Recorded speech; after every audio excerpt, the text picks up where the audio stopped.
Hey, thanks for joining us here on our eighth installment of Buster's Glitch Ass Gaming Podcast. I'm Tony Flowers, and of course, I'm here with my co-host, Oscar the Warrior. What up, brother? Hello. Your You voice had a voice crack? crack? Yeah, Yeah. I had a voice. Hello. Oh, I'm going through puberty again, bro. It's been happening a lot recently. I don't know why. And you're a sweet little boy, man. There's nothing wrong with that. Um, You're becoming a man. I'm nervous for this episode. I'm so nervous. Well, let's just kind of catch up a little bit. What you been doing this week? Brother, I've been working. You've I've been been working. working, and then yesterday, fucking Monday, July 7th, 2025, Phoenix, Arizona. At Give out approximately my noon. Yeah, just give out my whole address. Yeah. Um, no, I was just working around the house, just getting chores done. The house has been really fucking dirty recently, but it's because we've been so busy just hanging out with the family because of the holidays. Oh yeah. Uh, Taking care of the dogs, chilling with them. Yesterday I drilled a hole into my wall so I could run some wires, some Ethernet cables to like the living room. That way I Yeah. can get like a direct Ethernet connection to my TV and like all my consoles that I have there, But just to kind of create an entertainment area. it's great that you're doing all this stuff by yourself though, that you have the know-how to be handy at home, because you're probably saving yourself a killing not hiring somebody else to do these little things for you. Absolutely. So I admire that very much. It's pretty bare bones. Like it could be done better. Like we just have the cable running along like the trim at the bottom, Hmm. and then so that people don't step on the wire, we're just gonna get like a wire cover, uh, the same color as our tiling to sort of blend in, and that way nobody like messes with the cable and shit. Yeah, and shitty shit. Yeah, run the cable behind the couch. You know how it goes. I'll take pictures and I'll upload them to what's an obscure social media website? You're getting a call? Yeah. It's I'm gonna answer it real quick. Sorry about that. You were saying? okay, bud. Nothing. Yeah, that was pretty much my whole week. Um, I'm going to continue it probably today. Oh, no, I did do something else. I kind of cable managed my lady's wiring below her desk. 'Cause the where we drilled the hole, it was like on the wall right next to where her desk is, and we had to Uh, move some stuff out of the way. And after we did the drilling of the hole and like passing the wire through the wall, we're like, shit, well, we might as well clean up like her setup. And so we mounted the little power strip underneath her desk. We mounted it to the wall so that it wouldn't be like on the floor and kind of in the way. So we that's did that to open up space. that's And pretty then awesome. I could use some help with figuring out how to be better about wire, uh, like getting it all kind of like. Do Mhm. you do you do you like tie them together with little, I don't know, little Velcro straps and shit like that, or is it more Yeah, complicated than that? if it's a long wire, I'll usually kind of like bunch it up as neat as I can, and then just I'll get like these cable ties from they're like Velcro cable ties that I buy on Amazon. You get them for like $100, I think, for like $10, I want to say. You get them Like for $100 for $10? You a mean a hundred hundred bucks for a ten hundred bucks. pieces, right? 160 pieces for $10. Yeah, that's what I meant. Jesus Christ! I was like, "Fuck! You spent $100 on Velcro ties? No, bro, They must give I'm you like a dyslexic. a box of 10,000." I'm dyslexic with speech. Excuse me. Yeah, so yeah, Oh, it's that's like a 60 amazing. piece for $6. That's pretty badass, actually. It's actually not bad. Yeah. Yeah, so I just bunched them up, um, and like yeah, just run the wire for as much as I need it. So we plugged her monitors in, her computer in, and then like a couple miscellaneous other things that needed to be plugged in into the power strip, and we mounted it to the wall. Just kind of got the cables all cleaned up. I can probably take a picture and send it to you later on so I can show you.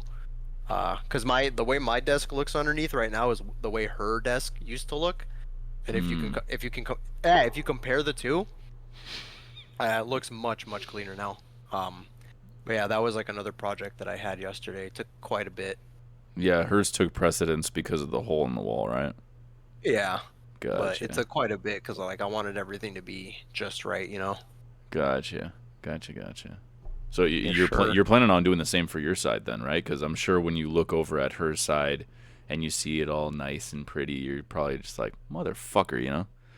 Like Yeah, I I'm need to make jealous. this I just nice. want to destroy it. I want to destroy her setup. Want to make it ugly. Hell yeah. I'm just kidding.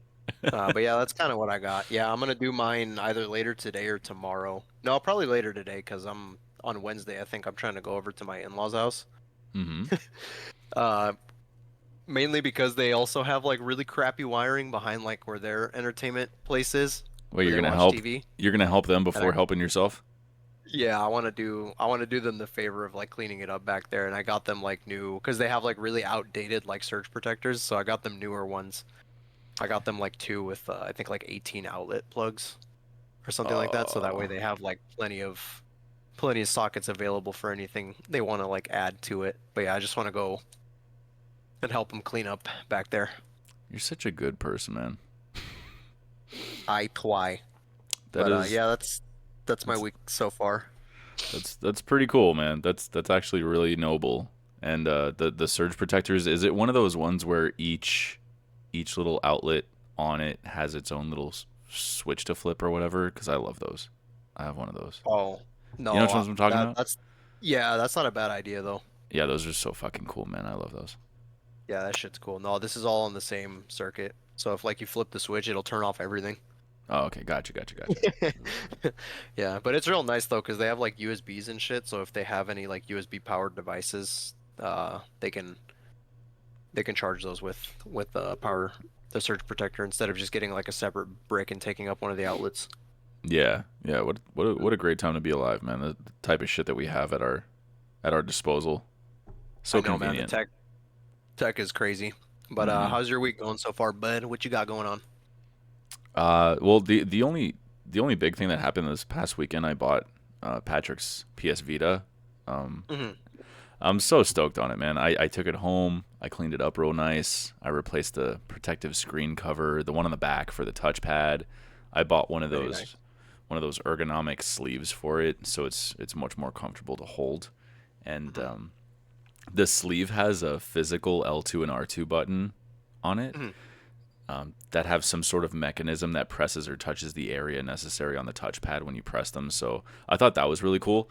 I don't think That's I'd so cool. ever, yeah, I'd never get used to a touchpad L2 and R2 situation. Like no matter how long I tried, I don't think I would ever get used to it. So it also came with some thumbstick grips, and I found an old 128 gigabyte micro SD card that I Hmm. wasn't using, so I bought one of those little Vita adapters for it.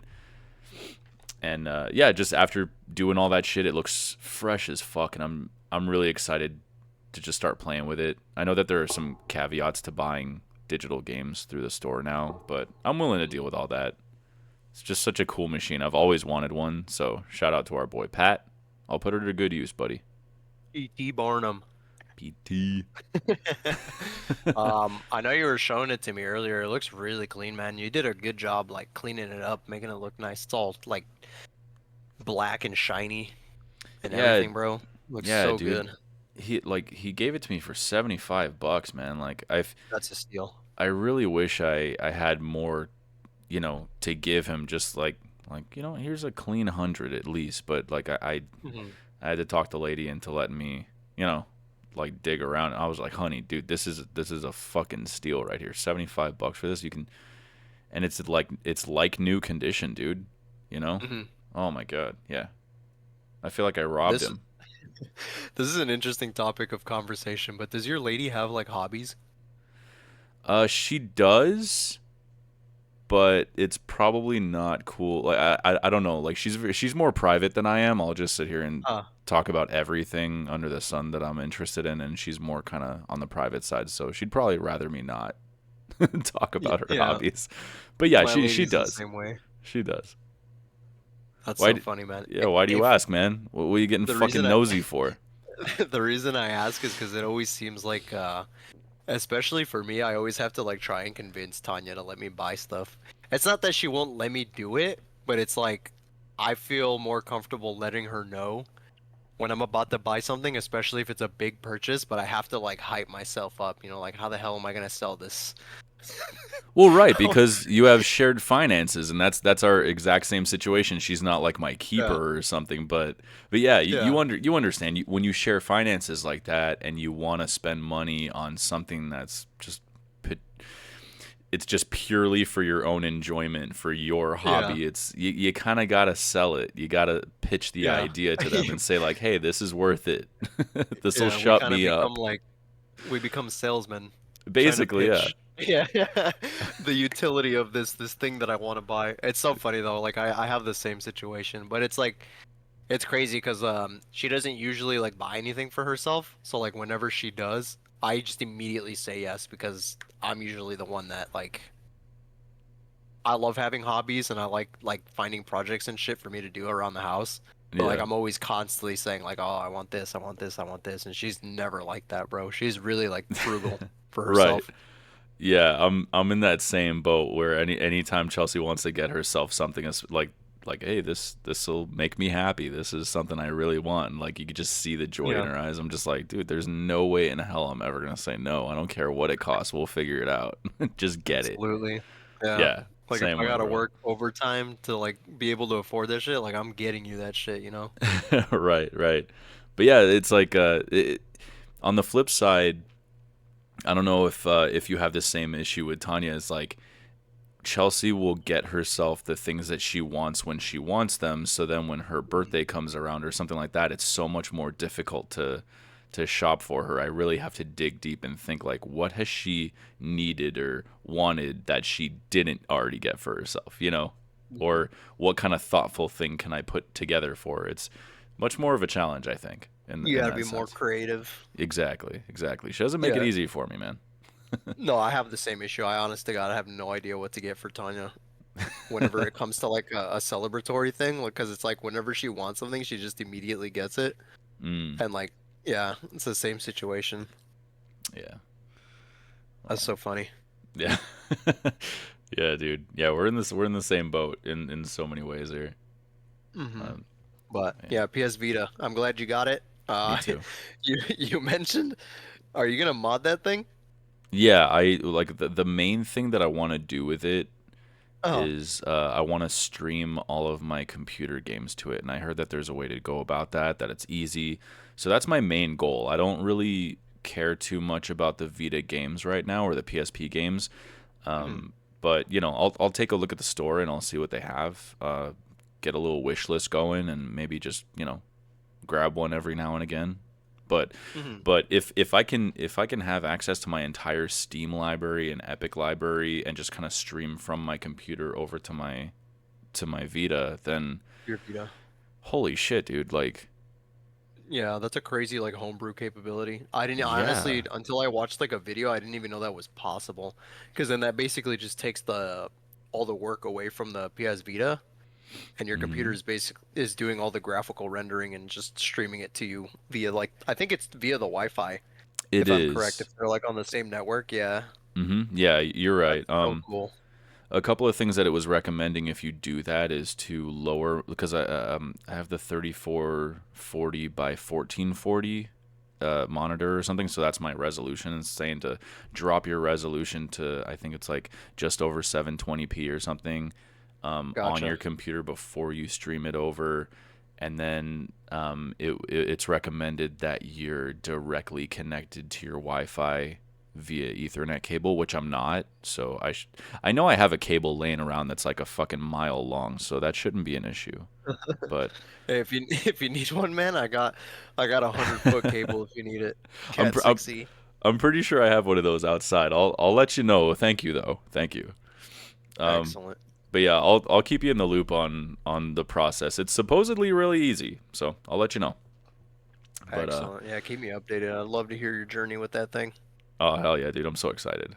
But yeah, let's get into the downloads. So we have some game and hardware updates of note. Now, we're going to treat this first one like a news blurb, but then we'll just kind of list off the patches and content updates of note right after. So, with that said, Electronic Arts announced that BioWare's ill-fated action RPG Anthem is officially ceasing server operations on January 12th, 2026, just as the Stop Killing Games movement's game preservation petition hit over 1 million signatures.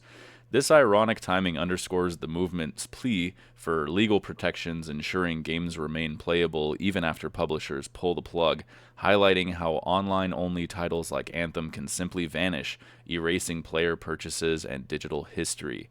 About a dozen people worldwide will mourn, while the rest of us are reminded that this tragedy of a game was still on life support. Despite a promising E3 reveal and the high hopes for a BioWare-crafted looter shooter, the game struggled with thin content, technical issues, and a poorly received live service model, leading to the cancellation of its planned Anthem Next overhaul in 2021.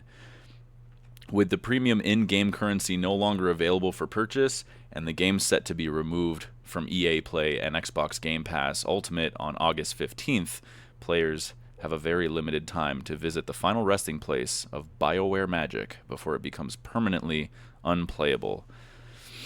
All right, so Anthem's dead in January 26. EA just killed another game. Does this make the Stop Killing Games movement feel more urgent or futile, in your opinion? I honestly don't know what their move was. I don't know if this was like a power play by them. It's like, look what I can do, and it's like right smack dab in like the middle of the controversy with the Stop Killing Games thing, bro. It's like, did they plan this out? But it's so I like we all knew that Anthem was going to die eventually, right? Yeah. And it's like, I don't even know how to wrap my mind around it. Like, why? But the crazy thing is, too, though, is I think they're refusing to give refunds for like the 12 people that own the game. I mean, a bunch of people own it, but like maybe 5 people in the world are actually still playing it. I don't know, man. Still playing it, yeah. But it's kind of fucked up that they're not offering refunds, especially since they're killing like a live service game. You know, like nobody's going to be able to play it after it's gone. But like the thing that sucks about it too is I think it does have like a single player component to it. So it's like when the game does finally go offline, like you won't even be able to play it offline. You know, it's just completely gone. Oh yeah, because it's online only, so they're shutting the whole fucker down, man. But it's like it should have offline capability, you know. But it seems like pre-planned, like they had this intention in the first place. Like if this game doesn't work, then at least we can kill it and not allow people to keep playing it. Yeah, I do have some thoughts on this, but I kind of disagree with the refund idea, just because like if I go to the theater and I see a movie or something and you know I pay my 20, 30, whatever the fuck, you know, because everything's so expensive now. I see the movie and at the end I didn't like it or something.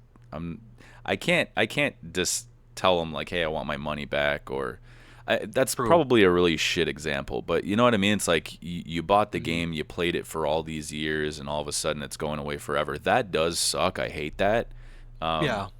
Not for this game in particular. Like this one can go ahead and die. I'm cool with letting this one fade away into oblivion, but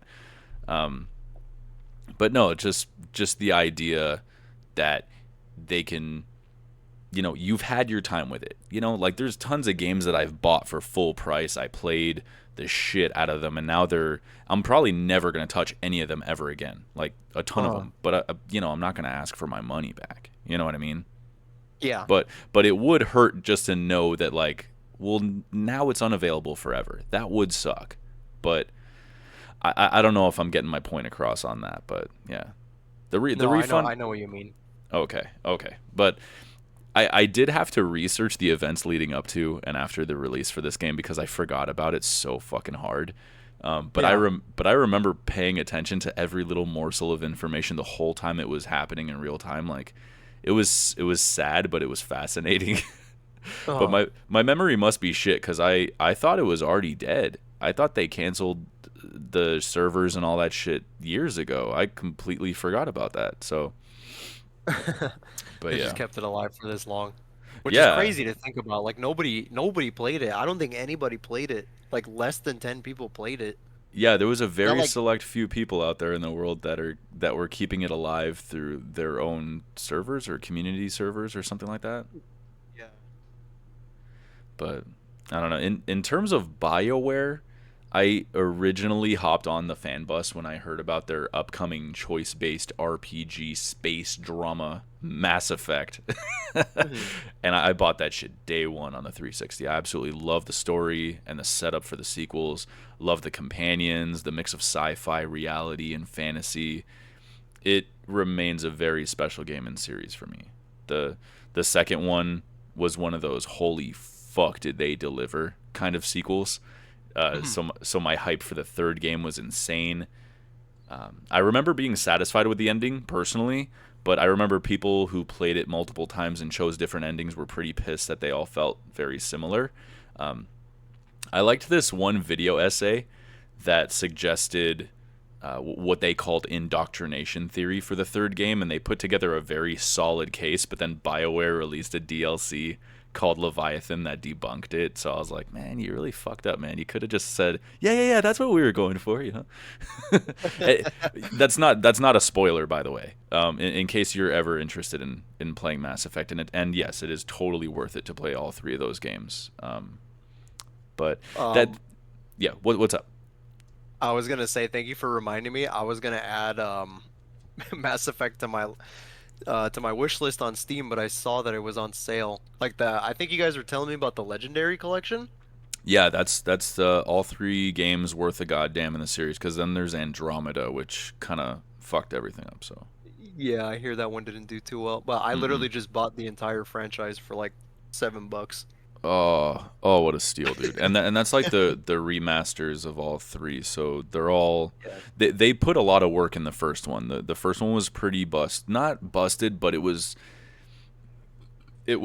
kind of just I don't know. The controls felt weird. It was kind of buggy. There was a lot of shit that needed upkeep in that game, and Mhm. so they put the proper amount of attention in the first game, um, and then the other two just needed a little, you know, A little maybe high, facelift. yeah, higher res, better frame rates and shit like that. You know, they were all 360 games, so yeah, totally worth playing, 100%. Yeah, I was really impressed in the description. They said they like up-res them to like 4K. Oh, that's bitching. Like they really did like their job to enhance the games, which is really cool. I can't wait to play them. You guys talk about them all the time. I've never played them personally, but they were in my site. I just forgot to add them into my wish list, but I just bought them straight up, so fuck it.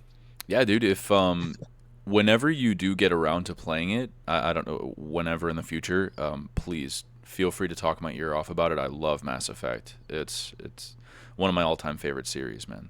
Awesome games. Excellent. And Yeah, I'll and let you know, bud.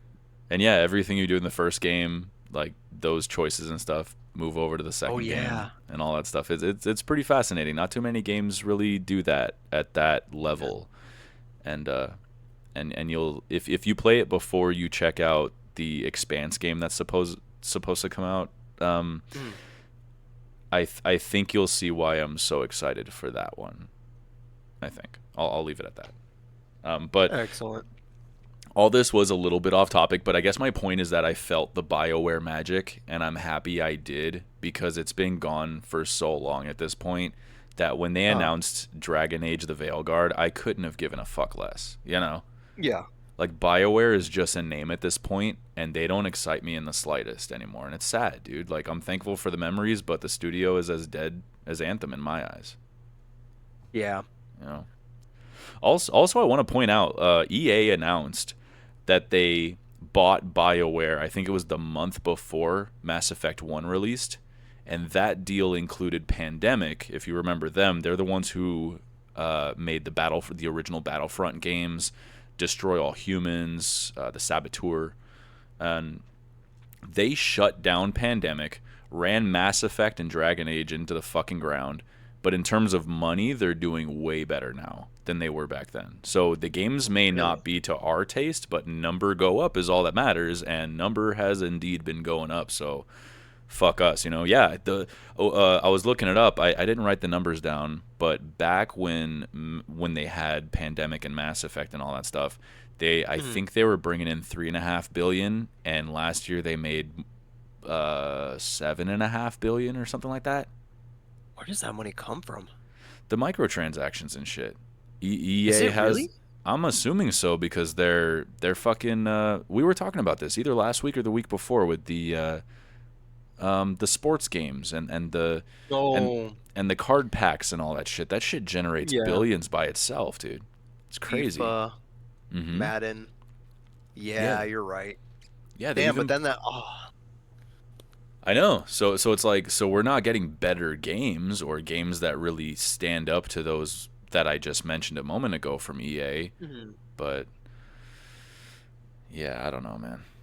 I Yeah, they don't know. probably really couldn't even give a shit, honestly, about other games. The only thing that they would probably pour their resources to is just the gambling mechanics, and these other games, sports games and sports games sell, unfortunately, like every year, like people are always lining up to buy Mm-hmm.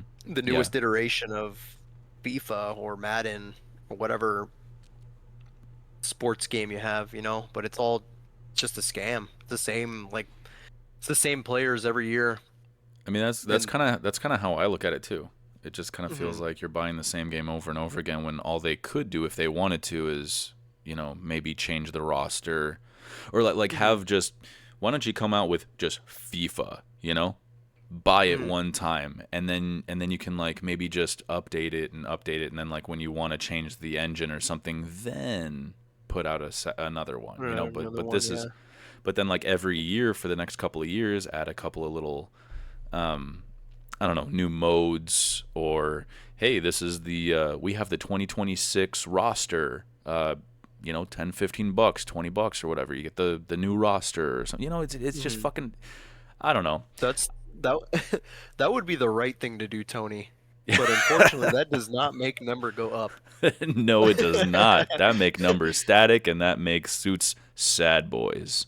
Exactly. We The don't want our shareholders suits to are be. not going to be happy about that. That's right.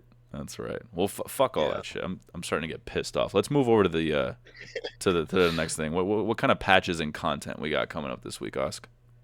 All right, bud. We got Red Dead Online surprisingly received a substantial patch at the beginning of July titled Strange Tales of the West Volume 1, marking its first major content drop in years and sparking speculation about future Red Dead Redemption 2 updates.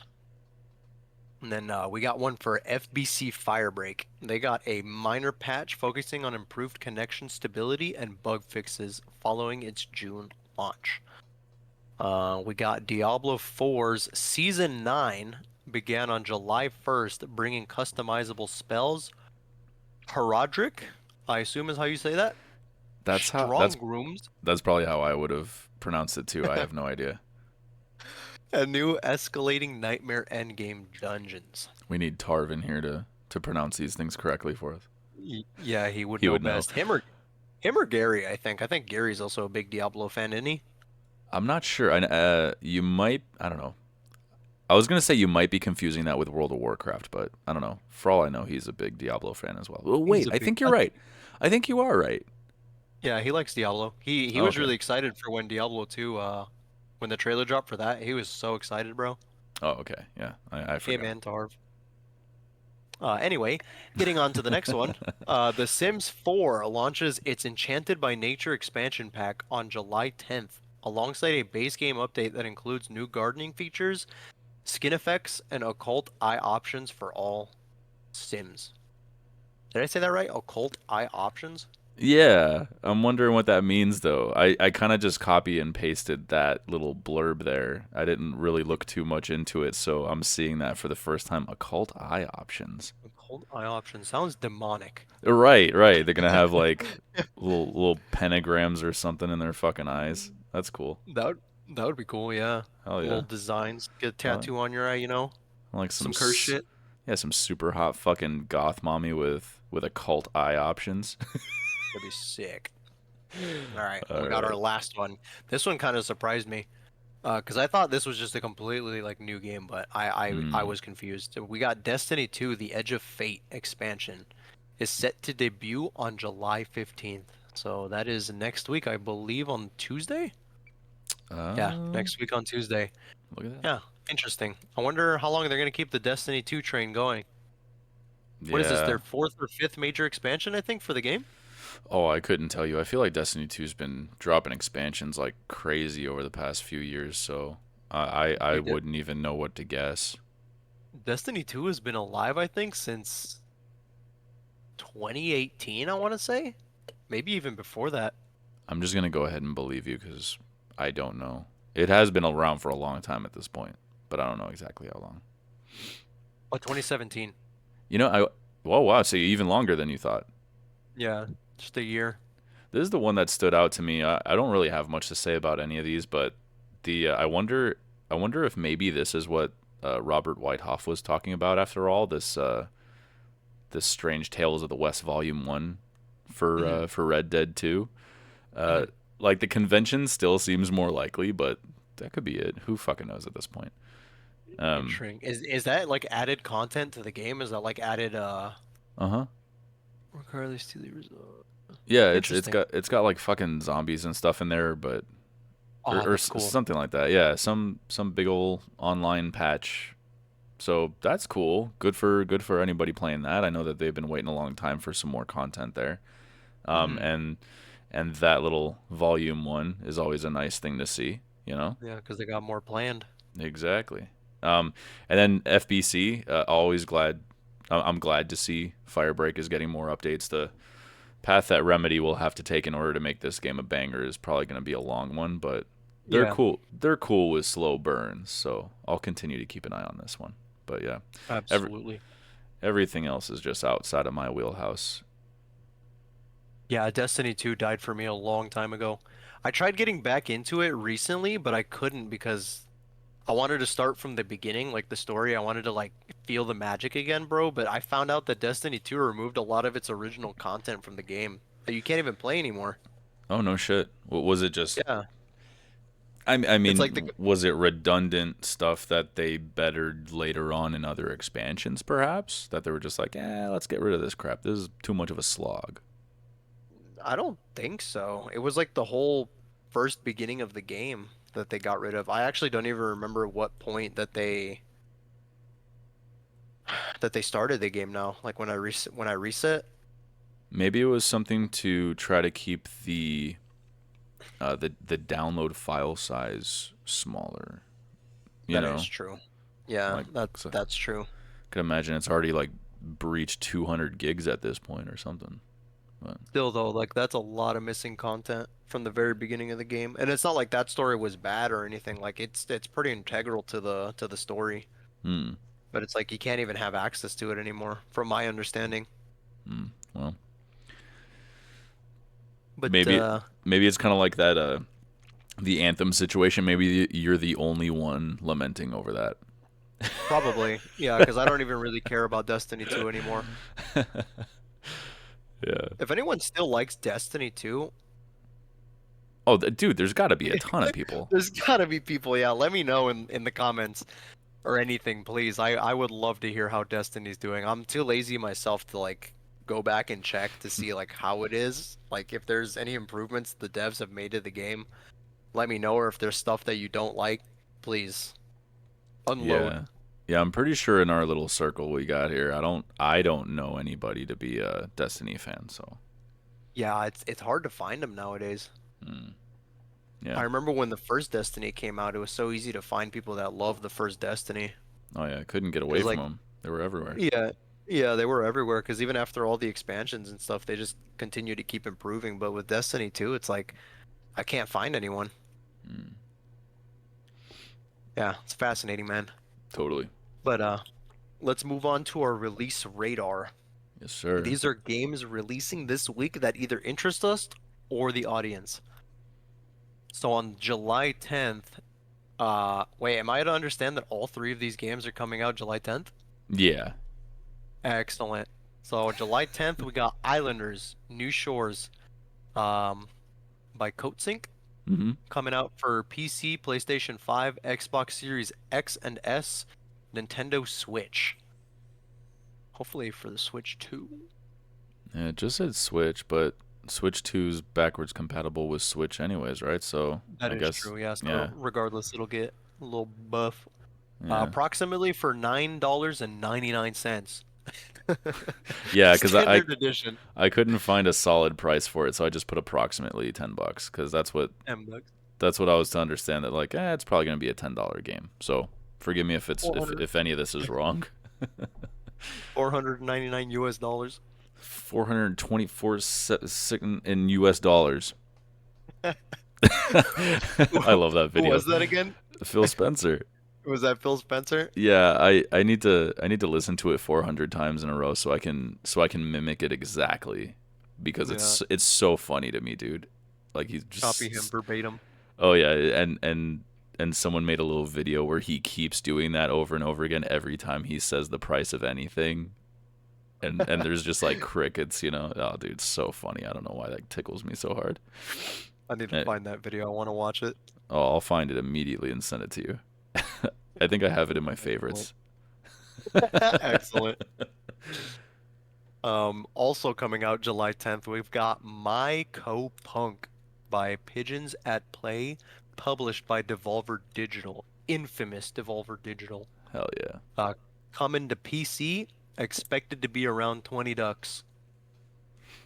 And then lastly, we have EA Sports, College Football 26 by obviously EA Sports, coming out to PlayStation 5, Xbox Series X and S.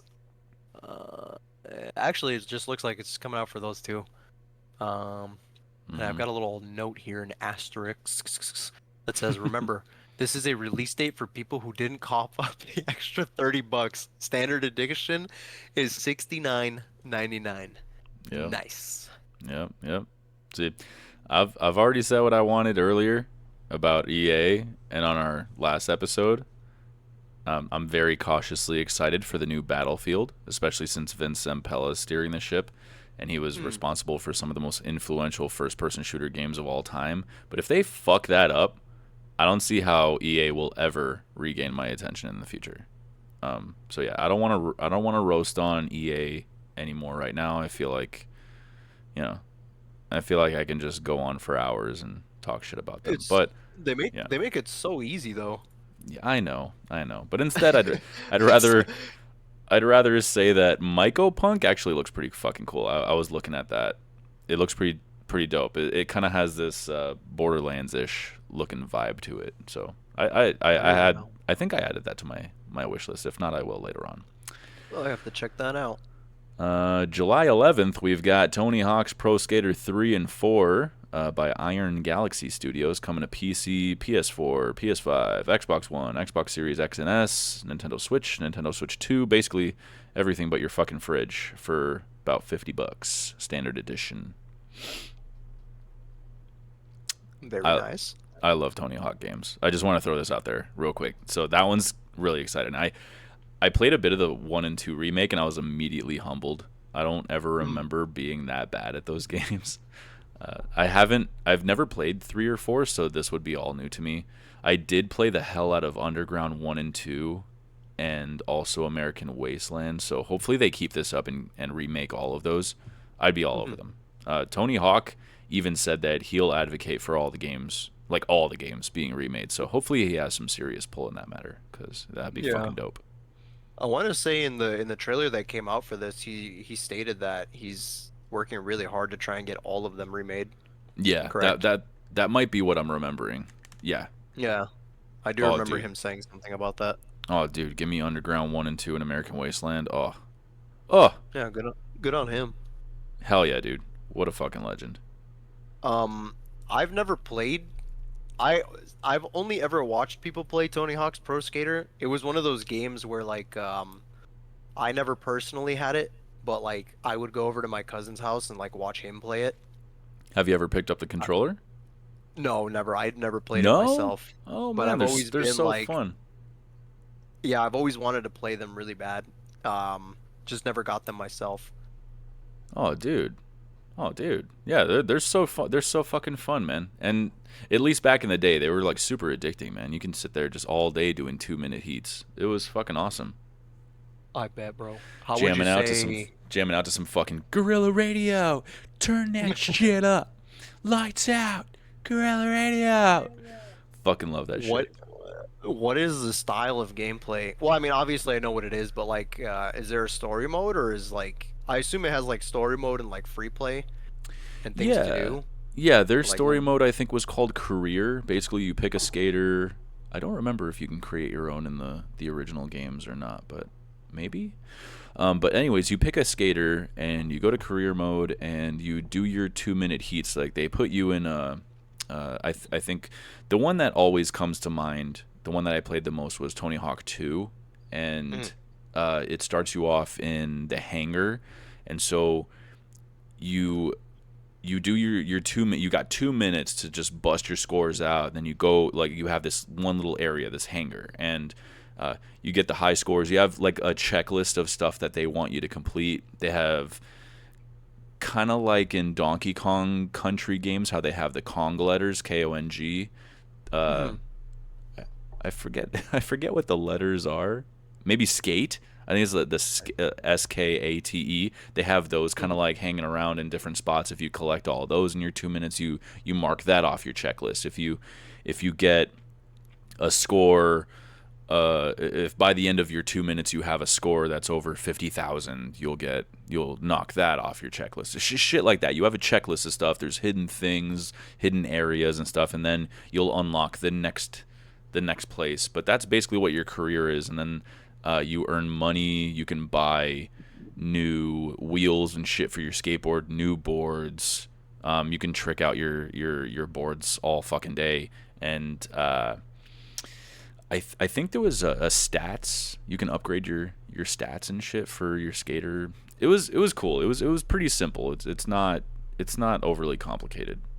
Mhm. Yeah, yeah. It was just very arcadey, very arcadey. Love that shit, dude. That that's cool. That style of gameplay actually sounds really addicting to me. Just the fact that you're able to customize your skateboard and everything like that. That's Yeah, pretty cool. That sounds really addicting. yeah. If I'm remembering right, granted, I haven't played Tony Hawk, Pro Skater 3 or 4, so they might have Mhm. had a story mode that was more fleshed out, but Underground 1 and 2 and American Wasteland actually had like cohesive stories that you're following and stuff. So, Interesting. yeah, yeah, those were fucking awesome. Awesome games. Well, hopefully we get to see those added here in the future soon. Fuck yeah. To be tight. All right. Shall we continue? Yes, please. What do we got? July 15th, we got all these games coming out. We got Patapon 1 and 2 Replay by SIE Japan Studio and Pyramid. Coming to PlayStation 5, Xbox Series X and S, and the Nintendo Switch for $29.99. We've also got Eden's Zero by Konami, based on the manga by Hiro Mishima, coming out for PC, PlayStation 5, Xbox Series X and S for $59.99 for the standard edition. We got Eric's Home. That's how I Is would that Eric? pronounce it. Yeah, Eric's Eric's home. Home, right? I was I about think to so. say Eric Sholm. Eric Shalom. And we got Eric's Home: The Stolen Dream by River End Games, coming to PC, PlayStation 5, Xbox Series X and S for around $39.99. Then we got Dungeons and Dragons Neverwinter Nights 2 Enhanced Edition by Aspire, coming to PC, Nintendo Switch, PlayStation 5, Xbox Series X and S for $29.99. And then finally, I think finally, right? Yeah. Yeah. Finally, we have Ready or Not by Void Interactive, coming to PlayStation 5, Xbox Series X and S. It's already on PC, and it's dropping for $49.99 just for the standard edition. Very cool. Very cool. I mean, Patapon looked really cute and fun until I watched some of that live showing the other day from Bandai Namco, and it didn't Mhm. really grab me when I saw it in action, but that's just me. See, Yeah. it might hit with somebody. Yeah, yeah. Anything that we mentioned up there in the release window here that excites you at all? Most likely just Tony Hawk's Pro Skater, since I've always been really interested in those games. I've just never picked them up before. I just Cool. checked out Myco Punk. That shit looks cool as hell. I might Right? actually pick that up. Right. That one looks really fun. I like the look Yeah, of that. I put it in my wish list just now. D- This podcast is a great way for me to find like new games that I want to play. Hell yeah, just start adding shit to your backlog, man. Like it's not big enough Yeah, already. That's infinitely adding more and more. mm-hmm. All right, Plug it. let's move over to Freebie forecast. All right, free on the Epic Game Store today, both free until July 10th, which is 2 days from today. Backpack Hero by Jaspil, I guess. The inventory management roguelike. Collect rare items, organize your backpack, and vanquish your foes. Simple, straight to the point. The other one is called Figment by Bedtime Digital Games. Figment is an action adventure game that invites you to explore a unique, surreal universe filled with music, humor, and multi layered narrative. Figment definitely looks more my style than Backpack Hero. I might check it Hmm. out if I'm ever bored to death or feeling spontaneous. What do we got for Nintendo Online, though? All right, Nintendo Online. We got Mmm, rumored, heavily rumored. Nothing's been confirmed yet, to my understanding, but we have that's Super correct. Smash Bros. By HAL Laboratory, Fuck yeah. Donkey Kong 64 by Rare, Glover, which is a weird one, but Mm-hmm. regardless, a good game, by Interactive Studios, later known as Blitz Games Studios, and Forsaken 64 by Probe Entertainment. Uh, these games are all rumored for the N64 library expansion pass expansion pack subscribers in July, which would be really exciting because the original Smash Brothers was tight. I Yeah. love that game. I love how it plays. Yeah. Um, I I've never played DK64, but I'd love to play it. I'm right. I'm Gl- right there with you. yeah, I've never played it, but it always looked really fun when I would watch like gameplay of it. It's like when Donkey Kong would pick up the banana and you're like, "Oh, a banana." I used to love hearing that. Glover is a weird fever dream for me because I don't, I, I swear to God I've played this game, but I don't remember.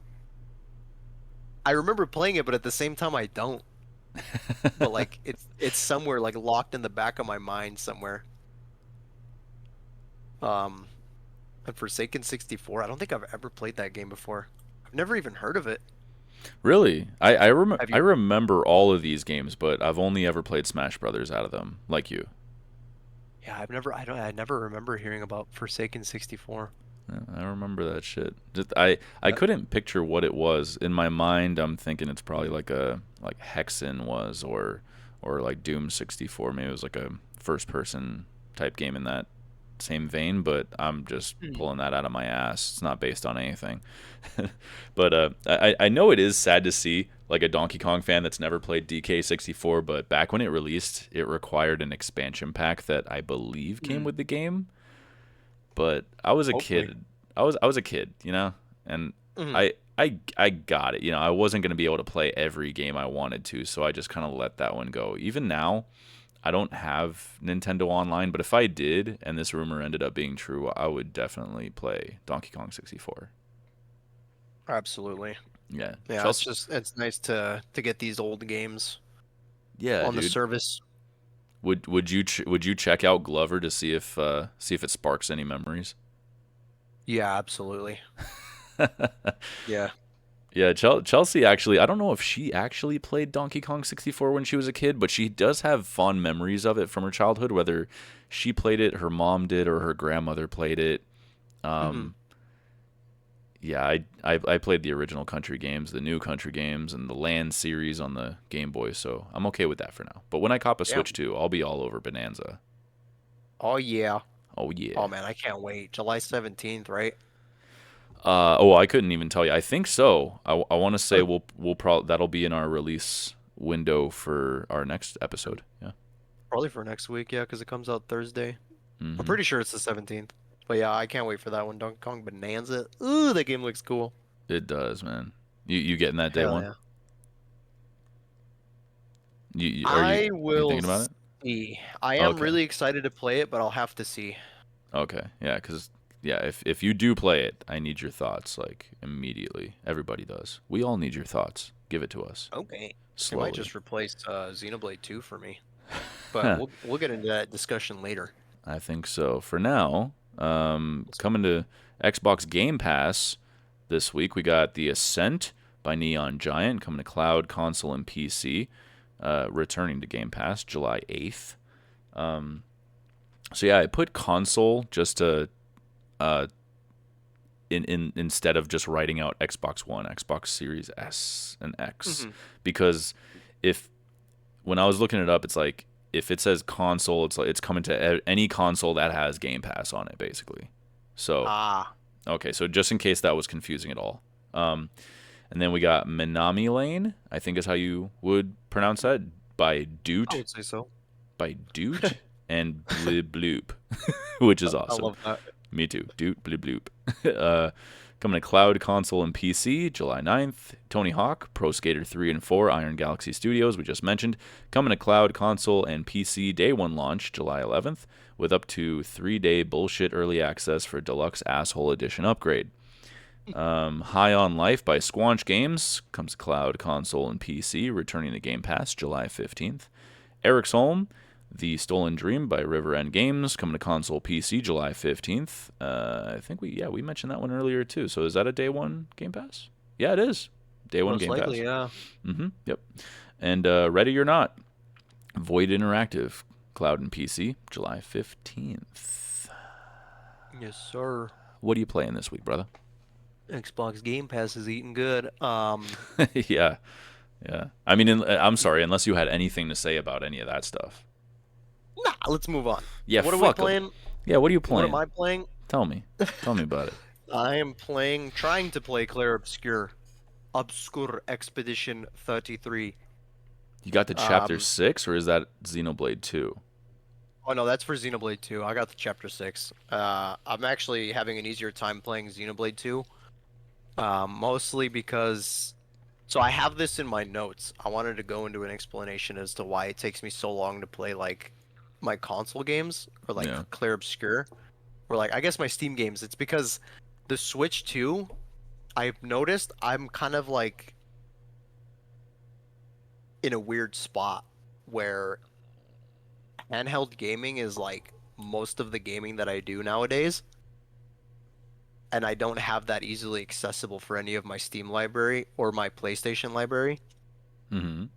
So like when I want to play like some of these games that aren't on the Switch 2, it takes me longer because I have to find the time to sit down and actually play them for like a prolonged period of time.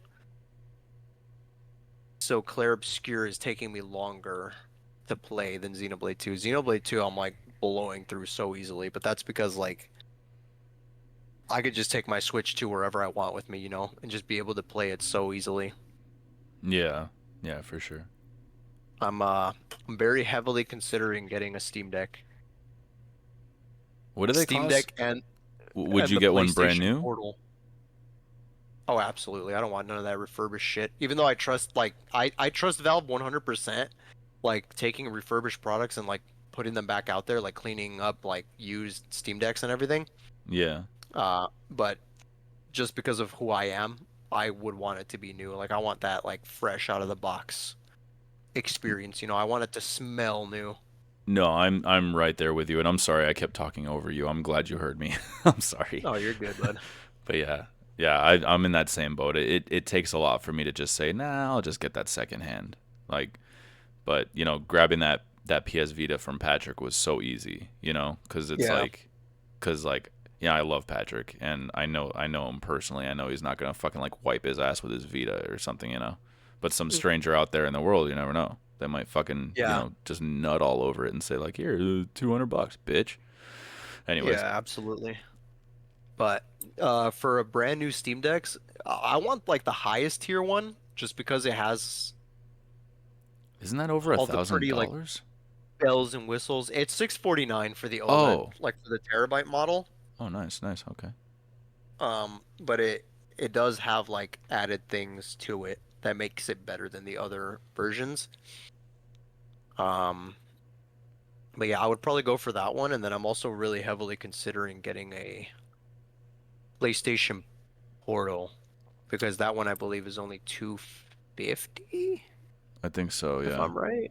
But it would work really well. And I hear it actually plays really nicely. Like a lot of people love their PlayStation Portal. Like they don't regret getting it at all.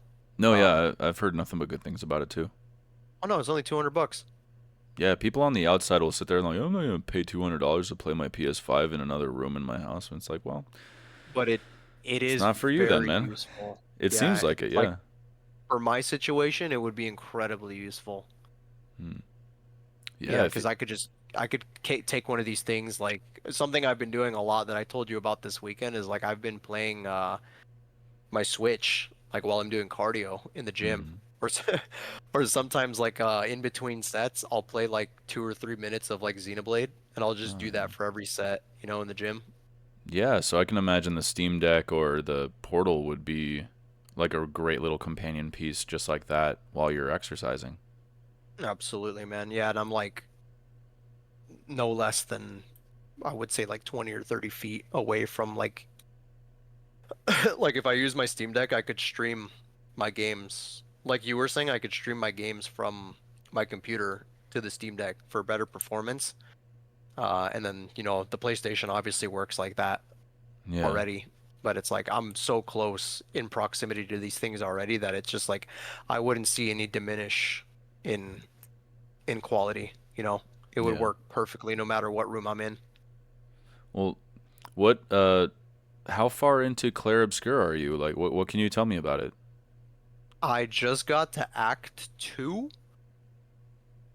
I don't want to spoil anything, but I will say like there was a twist. Not a twist, but I guess like a no, would that be considered a spoil?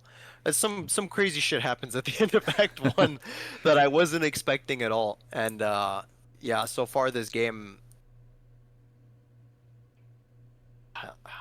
it's so hard to describe in words, but it's left me very sad. It's left me with a lot of feelings of just sadness, like profound sadness. This is a pretty heavy game, huh? And yeah, it's one of those games that just kind of hits you. Like it knows how to hit you and like throw some shit at you when you like something that you least expect. When it Yeah. seems like everything's just going perfect and like all right, like we're on the up and up, and then just all of a sudden the world just finds a way to kick you down into the Yeah. dirt. Yeah. I love it. Yeah. So far I'm loving Expedition 33. Can't wait to play more. Hell yeah, dog. Anyway, I think I've rambled on too much, but that's what I'm playing. Really? What about you, Yeah. Tony? Um I'm still playing Death Stranding 2 on the beach, Uh, developed by Kojima Productions. I feel like I want to say that every single time. Um I'm on chapter 4. I'm not necessarily playing slowly like I usually do with games, but mhm, I've been really busy and haven't had much time to play, unfortunately. mhm. Um, I like the characters that I've met so far and the steady drip feed of new gadgets and unlocks when you deliver packages in good condition. The gameplay loop is very similar to the first game, still, like I said in last week's episode. Mhm. There are a couple of new interesting mechanics that I've just been introduced to. There are animals in the world that you can interact with in a number of ways. You can put out fires with chiral fluid, so it looks like you're dousing a fire with oil, which I found to be pretty funny. Nice. And there are monorails that you can unlock that help to transport large quantities of cargo. So that was new, very interesting. That's cool. Um, yeah, like I said, I'm in chapter 4. I think there are 17. I'm pretty sure about that. So Dang. I'll probably be playing this one for a little while. One thing I forgot to mention last week that I'm still having an issue with. Mhm. This is the one knock against it that I've had so far. Is this error code 10070, and it pops up pretty fucking frequently for me. it's a network error, but one, I don't notice any difference in the game at all. Like I still feel like I'm playing online. I still see things left by other players and get notifications that they need help and shit. And Mhm. and two, I don't think it's on my end, but I'm not positive. I have a pretty good internet service and I don't ever have these kinds of issues elsewhere, so I'm assuming this might be something on their end and that it'll be fixed in the future. I'll update on that as I keep playing. If anybody out there is experiencing this exact same error code as me and you have any Uh-huh. idea what the fuck I can do to help it, let me know. It's error code 10070. Pops up all the fucking time, dude. It's like and then it acts like it's kicking me offline or something, putting you into offline mode, but I'm still seeing everything exactly the same. So I don't know what it is. I don't know. Anyways, um, I don't want to talk much about what's going on so that I don't spoil shit for people, but I met a character named Rainy, which, if you're following along in the game, her name has a pretty fucking literal meaning. And she has an ability that caused people to claim she's a witch and cast her out, and she comes across Oh, fragile. Yeah, it's kind of a sad story, and I was talking to Chelsea last night. I was like, "Is that a spoiler to tell them a little bit of backstory about a character I just met?" And she's like, "Well, if something crazy in the story happens with the character, like don't mention that, but just saying like, yeah, this is a character, this is their name, this is where they're from. That's it. Like that's not a spoiler." So I'm in that same wavelength. So I apologize to anybody who didn't want to know that there's a character named Rainy. Uh, if there's anybody out there who gives a shit, but yeah, she has an ability. So people were scared of her, treated her like a witch, cast her out, and she comes across the character Fragile, who everybody would know already, and she decides that her powers aren't as scary as other people think. So I'm interested in finding out where her story leads her and what challenges she faces along the way. mhm. Um, yeah, there's a long way to go, and I'm purposely trying not to play too many optional deliveries so that I don't drag it out. It's so hard though, because Yeah. every time you deliver to a place, you gain likes, and those likes Mhm. add up, and eventually you gain a star, a total of 5 from each destination. And every time you earn a new star, you also earn a new weapon, equipment, tools, utilities, Mhm. vehicle upgrades, cosmetics. It's hard to keep moving Dude, along without 5-starring every spot first, dude. It's so addicting. that, that style of gameplay sounds so addicting, bro. It's wonderful. I love it. And It gets me excited whenever I'm gonna play Death Stranding too, because I know I'm gonna really enjoy that. yeah, I feel like I kind of owe it to myself to at least be done with it by the time Metal Gear comes out next month. But Mhm. I'm like, you got plenty of fucking time. But I don't want to take that long. I want to play this from start to finish. I want to have I'd like to have the story done in the next few weeks so that I can give my final thoughts on it. As of right now, I'm very happy to be back in the world of Death Stranding, and I'm sure I'll have more to say about it next week. But yeah, I don't want to drag it out too long. I want to finish it, throw my final thoughts out there, move on to some other stuff if I want to, because by the time I'm done with it, maybe I'll want to just keep hanging out in the world and doing all these little side hustles or whatever. I don't know. Absolutely, man. Yeah. But yeah. With that said, let's head on over to our rumor mill. Looks like you've got number one, my brother. Okay. For the rumor mill, these are the biggest rumors and leaks of the week. Um, for number one, we got rumors are swirling about a major Nintendo Direct presentation slated for July 2025, with strong indications stemming from Nintendo's historical patterns of summer showcases. The need to detail the Switch 2's burgeoning lineup and even accidental leaks in official promotional videos showing unreleased N64 titles like Super Smash Bros. And Donkey Kong 64 slated for Nintendo Switch Online, which we mentioned earlier. Insiders suggest that the event will provide concrete release dates for games like Metroid Prime 4 Beyond, potentially reveal new franchise entries for the Switch 2, and potentially confirm more retro editions, building significant hype for Nintendo's second half of 2025. I have additional things to this. I've been seeing some crazy shit online about this Nintendo Direct. Some people are speculating. This is purely rumor, and it sounds outlandish to me, but some people are speculating that Mario Sunshine is going to be getting a sequel. Fuck I off. don't I don't know how that's gonna work, but that's Fuck purely off. just rumor. It was like one of those 4chan like posts, and I was like, all right, that sounds pretty far-fetched. And then like somebody also said that they were gonna drop like a Mario Galaxy 1+2 bundle, kind of like how Oh, they did the 3D All-Stars thing, oh, dude, which I'd be so jealous. I could see that would be really cool. That would be a really cool game, but it wouldn't make sense, I think, to re-release Mario Galaxy since it's already like on the 3D All Stars like Nintendo Switch game, unless they like unless they re-release All Stars and call it like All Stars 2 or something where it has like all the games on it Yeah, already. But yeah. we'll see, because that was a limited time release, so it's like you can't even go and buy it like new. You know, you'd have to spend a pretty penny from a third from third parties. Pretty punny. Yeah, I tried. I'm mixing words here, but yeah, a pretty penny to like try and get this copy of the game. You know, if you want it physical, obviously. Actually, you can't even buy it digital, so yeah, go fuck yourself. Um, but yeah, interesting rumors coming from that. But yeah, I can see a Nintendo Direct coming pretty soon. Some people have even predicted, I think, that it's going to drop on the 10th. Hmm. Um, Discuster's but mandatory crunch incoming?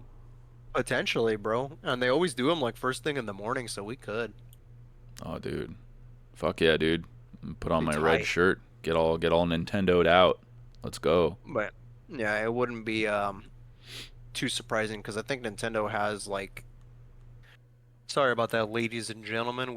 I was having some technical difficulties, but what I meant to say was that it's not unfamiliar for Nintendo to announce a direct the day before they do the actual direct. Yeah. Uh so so we still have time, and it is a possibility for Nintendo to show what they got for the future. Hell yeah. Um, Additionally, I'd like to add that some people are also speculating that Metroid Prime 4 Beyond is going to drop this year in October, which I think would fit perfectly because I remember Metroid Dread when it came out, I believe it also dropped in October, close to Halloween. Is that right?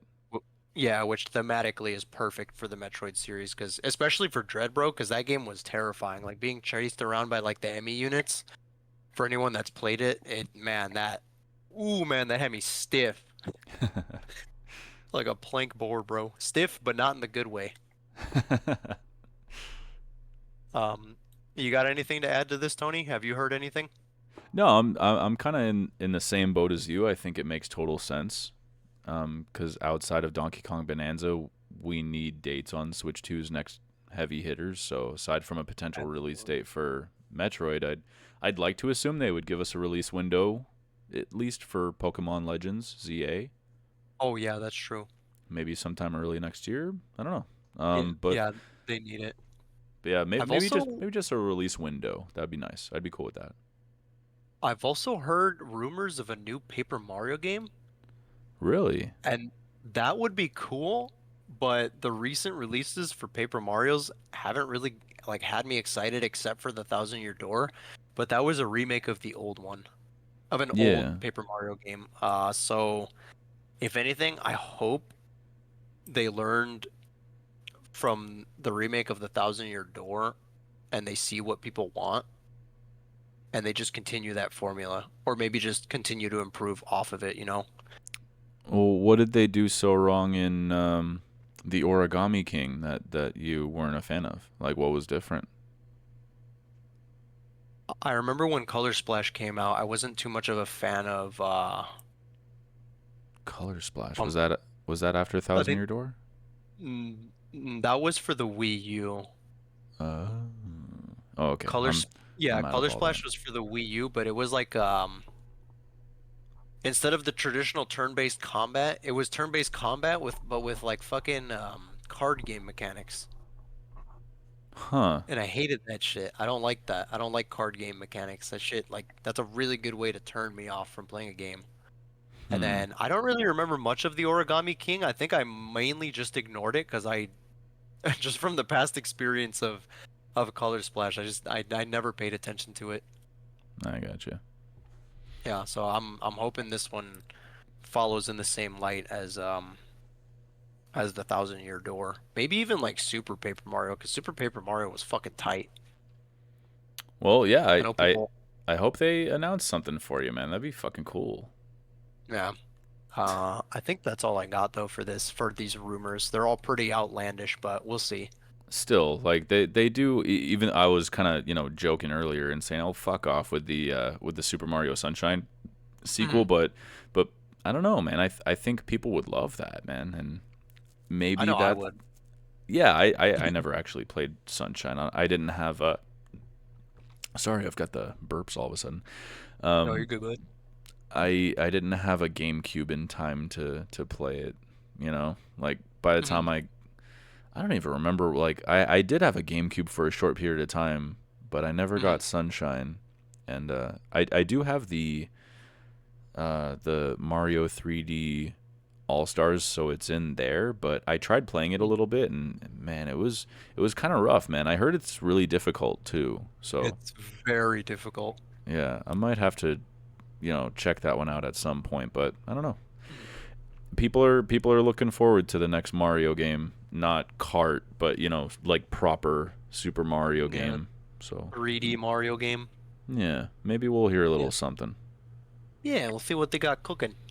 Yeah, I'm always excited for a new Nintendo Direct, man. And yeah, timing couldn't be any better because like you mentioned earlier, Donkey Kong is dropping here in like a week or so.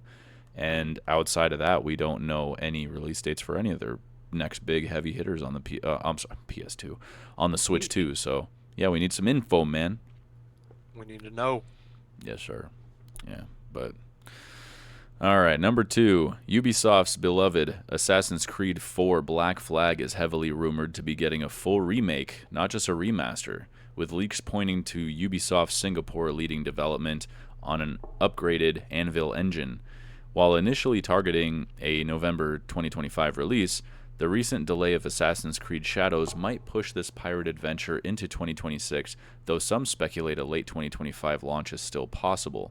Fueling the fire, Edward Kenway's voice actor Matt Ryan recently hinted that fans might have to beat it again, coinciding with a collectible maker's similar tease.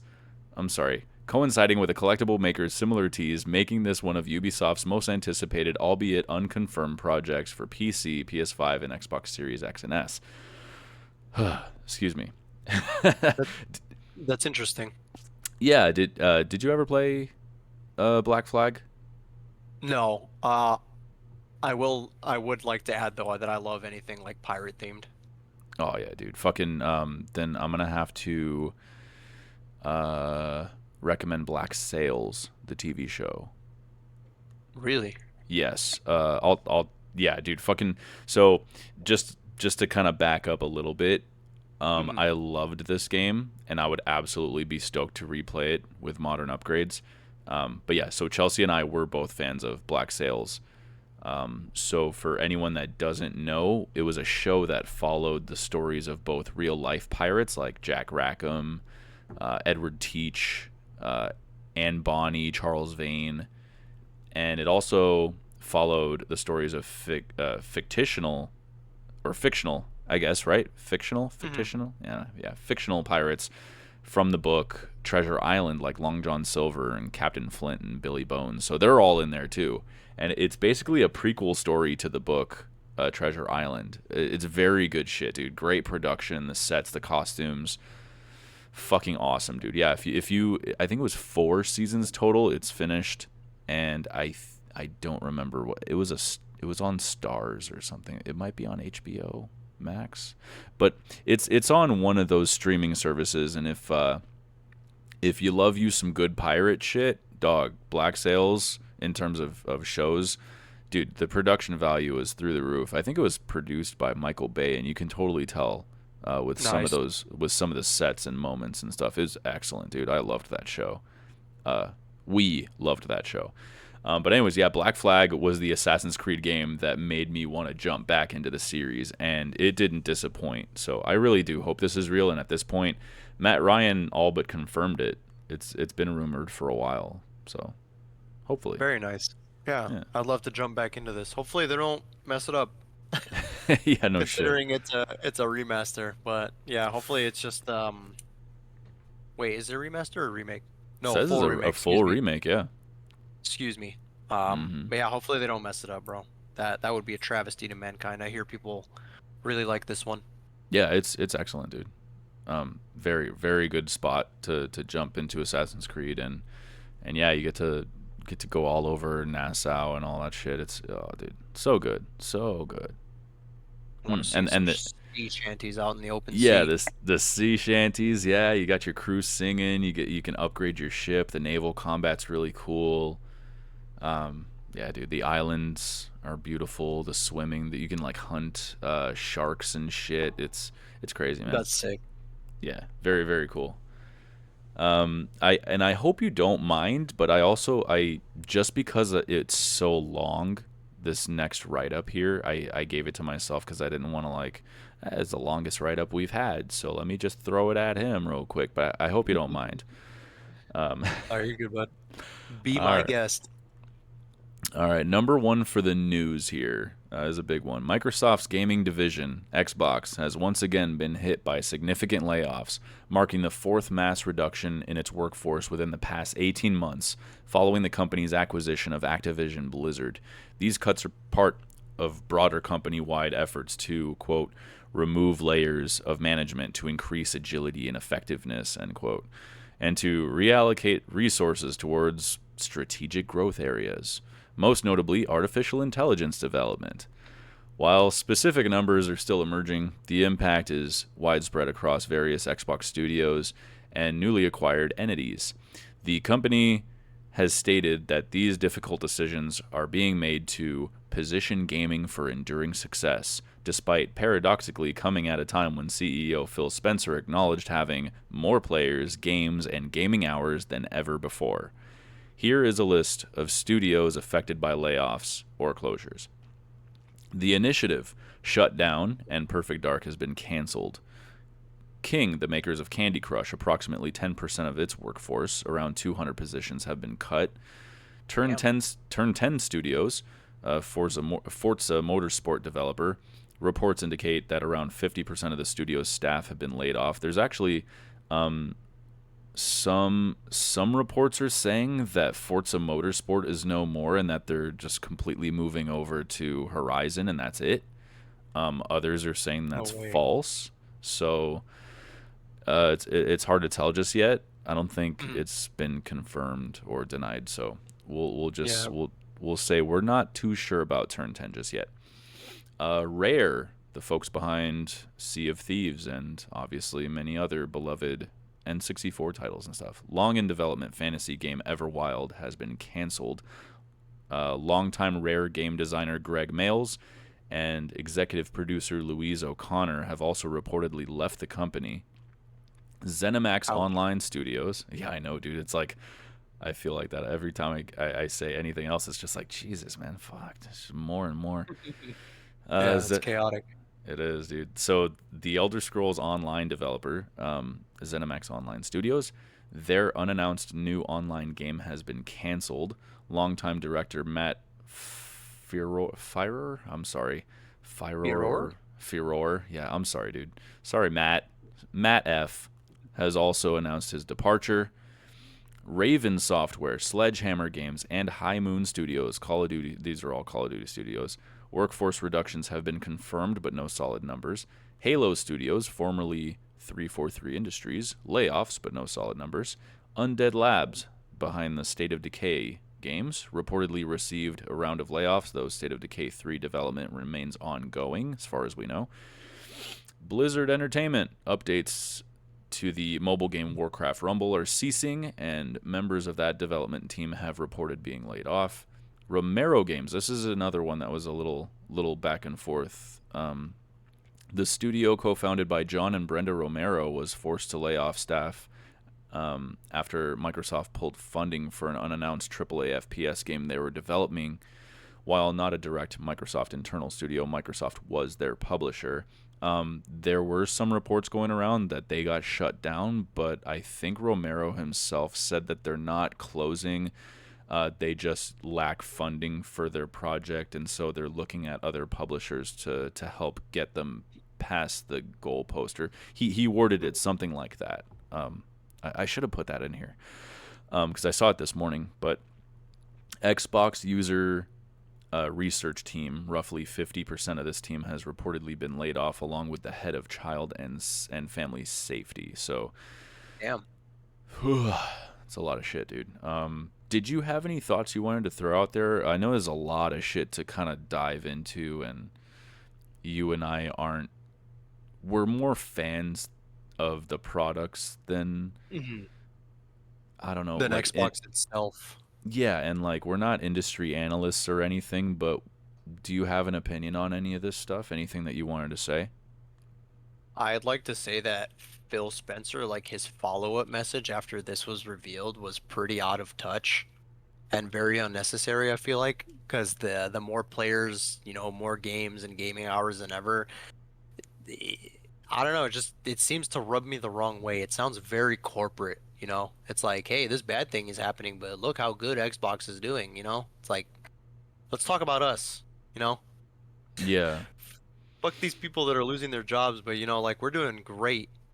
We're doing yeah. so good. We gotta lay like a lot of people off, you know?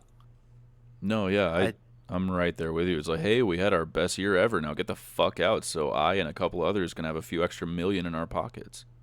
Yeah, I've heard that a big reason they did this was for the shareholder interest. I don't know if that's like 100% confirmed, but I wouldn't doubt it honestly, but I Xbox has every possibility to be like one of the greatest, probably better than like the Switch, like Nintendo and like Sony, just because of the sheer amount of like studios that they have working under them. They have a huge potential to be so good, bro, but they're just not doing Hmm. anything right. They're not even doing anything at all. And it's like, well, no, I can't say they're not doing anything at all because obviously they had stuff planned in the background, but it's like, why kill these things in the middle of development? You know, like what's the mindset behind it? You know, like do they think these things are not going to sell? Was it like that bad of an idea in conception that like you're no longer willing to put money behind it? You know, it's like what's the creative direction here? Like what are they doing? Like it doesn't make any sense to me. Yeah, yeah, I get you, It's dude.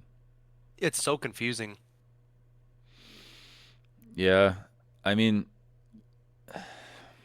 yeah, there's a lot to unpack here, dude. Like, I wrote a couple of notes to keep my mind like on a certain track, but yeah, you covered a couple of things that Phil Spencer email was fucked up. Yeah.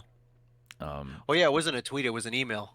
yeah, yeah, it was like a leaked email. Like it was supposed to be internal or whatever, but Yeah, but obviously somebody was gonna post it. That many people getting laid off, there's no way like somebody wasn't gonna post it. yeah. But yeah, I wanted to point out that I literally said on our last episode, quote, I'd be pretty shocked if they shut down studios that still have an already announced game in the oven, Hmm. end quote. And they shut down the initiative and canceled Perfect Dark. So I definitely didn't see that coming. Hmm. I wanna throw that out there that yeah, I did not see that fucking coming, dude. Um, Yeah, all of this just came out of left field. yeah, like I understand that Microsoft as a company and their puppets are they're only interested in making more money this year than last year, forevermore until the end of time. I understand that. I get that AI can cut costs and time, and I understand that when you acquire a massive company like Activision Blizzard, there'll be plenty of roles that overlap and need to be cut, right? But like I mentioned earlier, even though Pandemic was an awesome studio that made games worth playing, they were scrapped, and the company that did it is now making double annually than they were back Hmm. when they had them. Mhm. And not because their games are better now, but because they're putting their money and resources into the most low cost, addictive, heavily monetized trash that your average consumer will buy. Mhm. You know, Microsoft is worth almost $4 trillion. It's one of the most, them and I think they and Nvidia are just like back and forth between who's number one most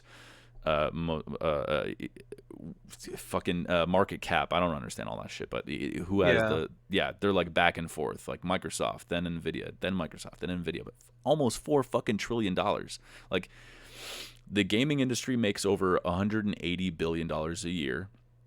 If you cut out salaries, replace people with AI that can work around the clock without breaks, and it always gets more and more efficient and smarter, Mhm. more creative, then what's the incentive for them to keep talent rather than manufacture it at a fraction of the cost? Like, what's the Yeah. incentive? People have needs and require time off, and they call in sick, and if they get hurt on the job, their medical bills come out of your pocket. None of that for Yeah. AI, you know? You don't have to worry about any of that for AI. So Yeah. that's probably where their mindset is, if they're moving towards AI development. I don't see that going very well with the people. I don't think people are going to like that very well. Yeah. Um, I I think AI realistically should just be used to make the process more efficient and maybe take some of the more time consuming processes and just make that more efficient. But like they're losing a lot of talent, man. Like these are people that could potentially make some of the greatest like games in history and like Microsoft just chooses not to do anything with them and like either they're laying them off or like these people are like choosing to leave voluntarily of their own free will. Like the who was the guy from Rare?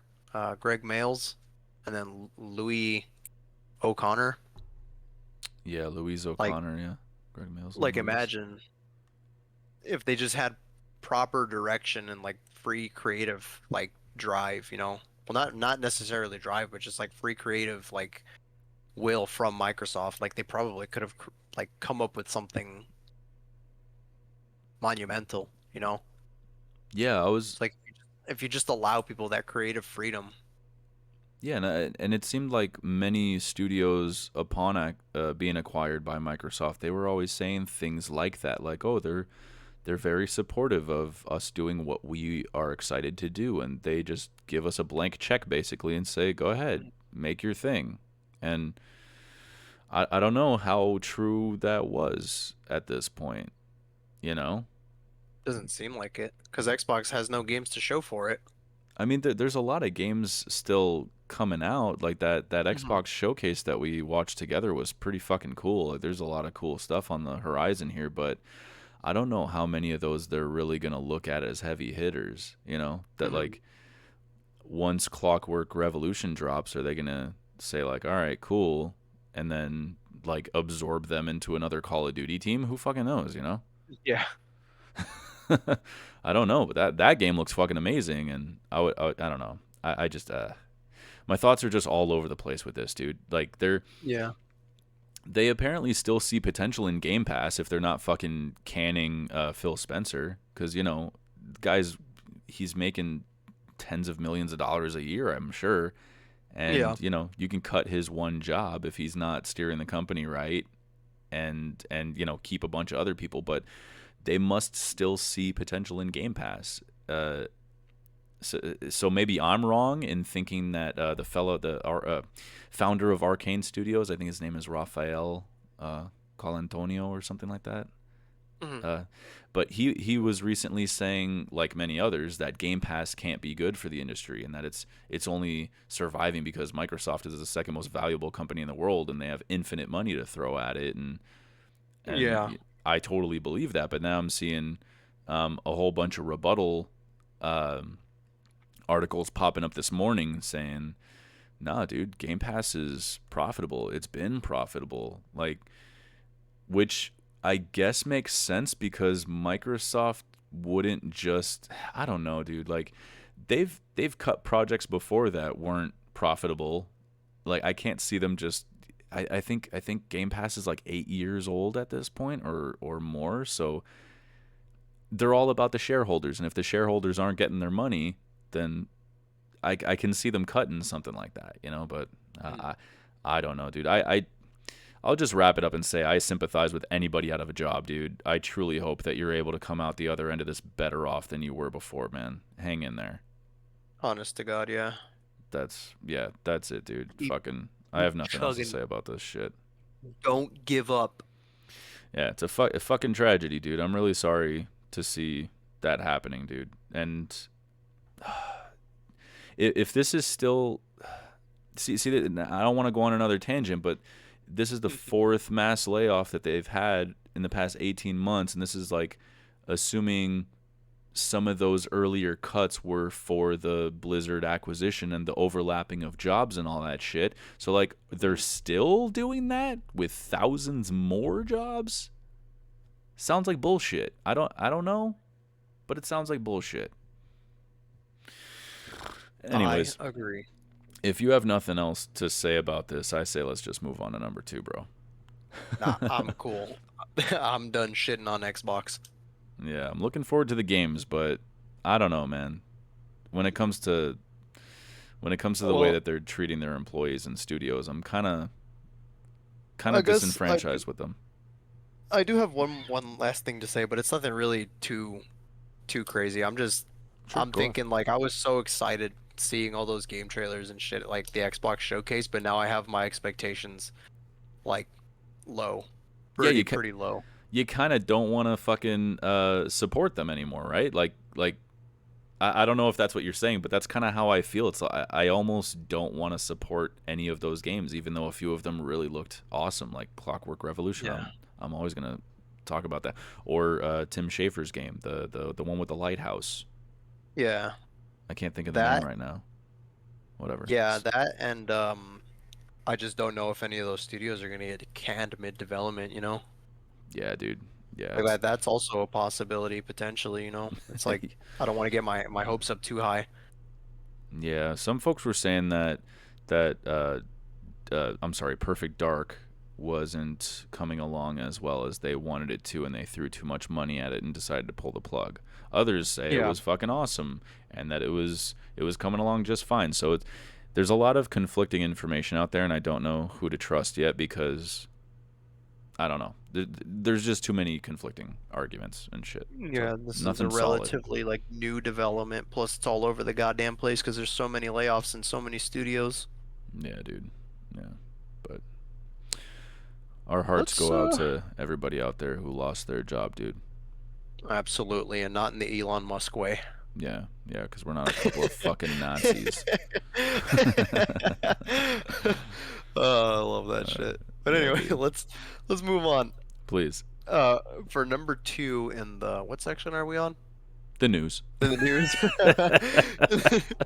In the news, for number two, we got Nintendo is facing legal action from Procona or Pro from Procon Procon. SP, Sao Paulo's Consumer Protection and Defense Program regarding controversial clauses in the end user license agreement for its recently launched Nintendo Switch 2 console.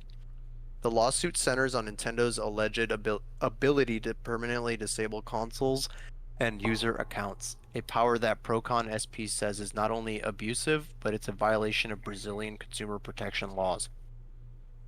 The agency argues that the EULA's provisions allow Nintendo to cancel subscriptions and brick devices without clear justification, raising concerns about consumer ownership rights and the impact on the second-hand market.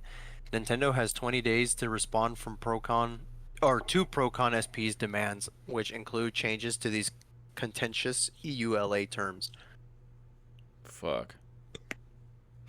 Um, I'm glad somebody's doing it because somebody eventually would have had to stand up to Nintendo. I love Nintendo and I love the services they provide, but I would have to agree with everyone else in saying that Nintendo is very malicious with a lot of the shit that they do, legally speaking.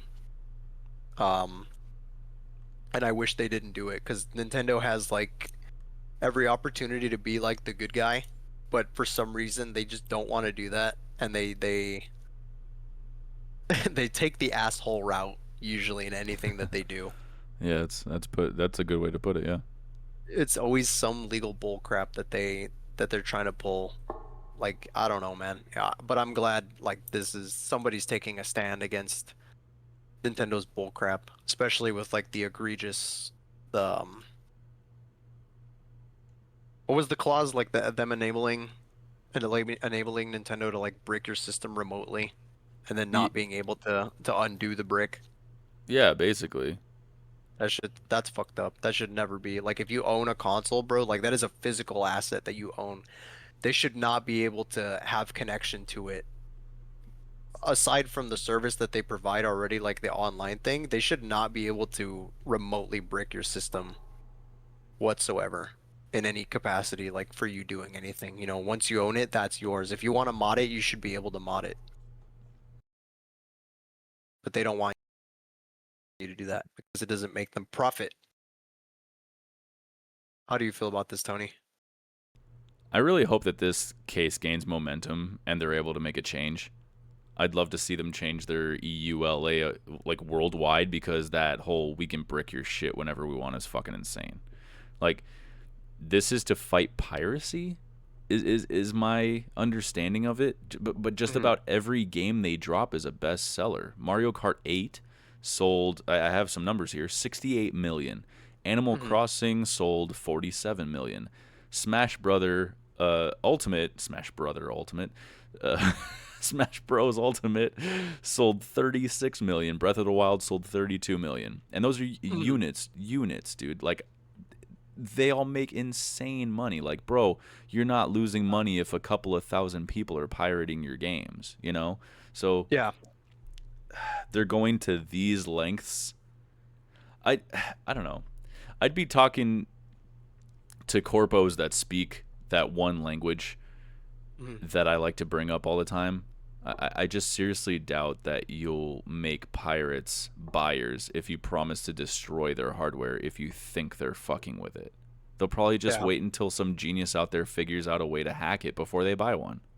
Yeah. Because you know they will. Someone will figure out how to hack it, and then the rest of us will be, Which is we'll know. We will yeah. know. So, Like a lot of the time too, people are like they're interested in like the pirating scene, but it's like it takes a lot of like technical know-how and like it does get easier as time goes by, but like a lot of people are just not interested like breaking down their Switch and like going through like the headache of maybe adding like a modded chip or something like that. So like Nintendo's still going to make money at the end of the day. Like I don't get it. It's yeah. so malicious. Like it doesn't have to be that malicious. Yeah, it's like their loss prevention side of the business really has to justify their fucking paycheck, and they're like, "What can we do? What if we just make sure that we threaten to brick their shit?" Yeah. But that also, I could have swore in the write up something about secondhand market. Yeah, imagine buying a Switch 2 secondhand, and when it shows up in like new condition, you turn it on, it's fucking bricked. You Yeah. know? Yeah, and somebody could realistically do that. You know, they could sell it on eBay and not even state that it's bricked Right. Too bad. and just, Fuck you. you know, still sell it anyway. It's like, hey, this doesn't work anymore, but you're gonna pay me $500 Right. for for a Switch 2 that you don't even know was bricked. Yeah. Like, I really hope that this lawsuit leads to worldwide change, and thank you, Brazil, for jumping on this. If the rest of us ever benefit from it, Hmm. we should know who took the first step. Yes, Go sir. on, Brazil. Brazil. Hell yeah, dog. Go Brazil. Yeah, mad respect to Brazil. Gotta love Brazil. Most deaf. All right. Let's move on to number 3. In a surprising move signaling a potential thawing of console exclusivity, PlayStation published hit Helldivers 2 is officially deploying on Xbox Series X and S on August 26th, 2025, priced at $39.99. This release will feature full crossplay with existing PS5 and PC players, as it aims to broaden Super Earth's forces for galactic democracy. Despite Xbox's subscription-centric strategy, developer Arrowhead Game Studios has confirmed Helldivers 2 will not be joining Game Pass, requiring players to purchase the title outright to join the fight. Hell yeah. Okay. This game fucking rules, and the more people that get to play it, the better. Plus crossplay, so that's awesome. Uh, Honest to God, yeah. yeah, no doubt they were offered a fat sack of cash to put it on Game Pass, and they declined. So kudos to them. Go on, Arrowhead, you bad motherfuckers, you. Yes, sir. But yeah, it's kind of sad. I know it's probably a very select few people out there in the world that get so bent out of shape when you Mhm. lose an exclusive title like this to what they would consider the opposition. So Mhm. I keep seeing all these people like losing their fucking minds, but like, oh, fucking PlayStation, you goddamn cucks, and giving Xbox a fucking one of our best exclusive games and all this shit, and they're like trying to get a bunch of people to join forces and like team kill anyone that's playing on an Xbox to make their experience as bad as possible so they fuck off and shit. And I'm like, you people are a That's bunch of little fucked up. fucking babies, dude. What a bunch of little cunts. Like, cut Dude, that that's shit fucked up. out. Like, why would you get mad that more people get to enjoy a fucking game, dude? Like, that's so stupid. Yeah, it's like you gotta like ultimately what it comes down to is you just gotta pick and choose where you want to play it, you know? Yeah, and don't make a fucking video game console or video game your entire fucking identity. That makes you very dull Yeah. Also makes you very malicious, oddly. and a cunt. Um, oddly enough, but yeah, Yeah. I mean, I see this as a good change, especially for a game like Helldivers 2, bro. We need as many fucking like democratic John Helldiver fucking players out there, bro. Like Yeah. Super Earth needs the help, man. So like Hell yeah. we'll take anybody. We'll take PC players, PlayStation players, Xbox players. Fuck, we'll even take Nintendo Switch 2 players, bro. Hell Get those yeah, baby. motherfuckers in here. Let's go. Dude, yeah, We'll dead play it ass, on the man. go. And fucking Arrowhead's such a great studio. They deserve the fucking money, man. Hopefully they make some killer sales. Hopefully we'll hear something about that soon. Hmm. Um but yeah. Let's move to community corner. Um Yeah, sure. did you want to read this? Yeah, I can Yeah. read it. Yeah, go for Um, it. Go for it. Community corner, This questions for the audience. Oh, this was your question that you submitted. I really liked it. It was a great question, I think. And one yes. I would love to hear everybody out there sound off in the comments like your answer to this question too, because this is a good one. I love it. Yeah, we should probably post this one on social media, Yeah, dude, aside from YouTube. make a you guys should definitely make a short of this one and toss it out there into on the TikTok and everything and see what the world tells us. I'd love to hear it. Excellent. Let's get into it. All right, for this community corner question for the audience, which game has had the biggest impact on you? What about it was special to you?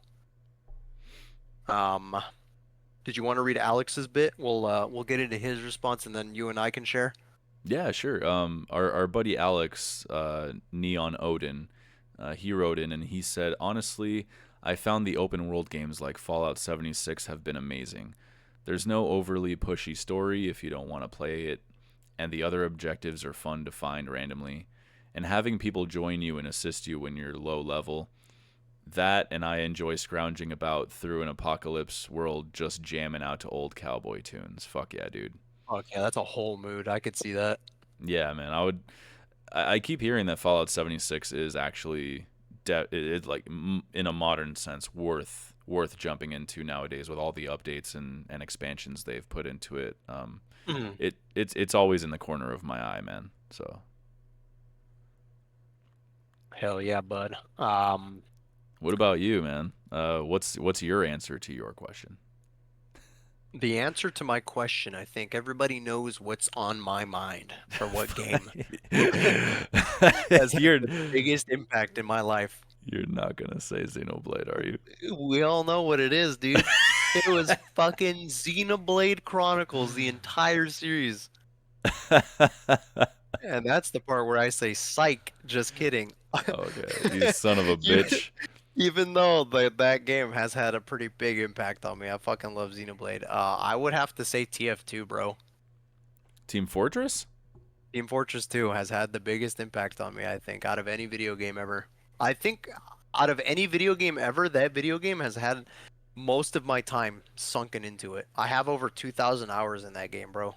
No shit.